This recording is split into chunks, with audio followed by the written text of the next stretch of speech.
জয়গুরু, সকলকে রাহানন্দিত জয়গুরু।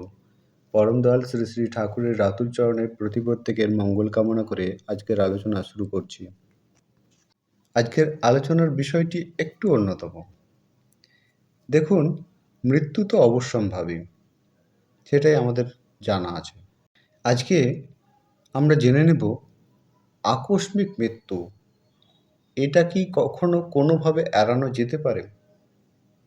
এই বিষয়ে কি কোনো কিছু উপায় রয়েছে বলে মনে হয়? আসুন এই বিষয়ে আজকে আমরা পরম দয়াল শ্রী শ্রী ঠাকুর কী বলেছিলেন তা জেনে নেব। কেষ্টদা নামক এক গুরুভাই যখন পরম দয়ালকে এরকম প্রশ্ন করেছিলেন, যদি কারো আকস্মিক মৃত্যু হয় সেক্ষেত্রে সেই মৃত্যু কি এড়ানো যেতে পারে, বা এ বিষয়ে শ্রী শ্রী ঠাকুরকে প্রশ্ন করার পর তিনি কি বলেছিলেন তা আসুন জেনে নিন।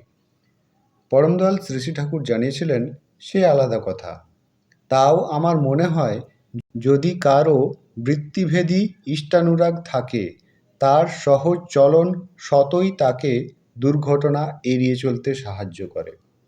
আরেকবার শুনুন, যদি কারো বৃত্তিভেদী ইষ্টানুরাগ থাকে, তার সহজ চলন সতই তাকে দুর্ঘটনা এড়িয়ে চলতে সাহায্য করে।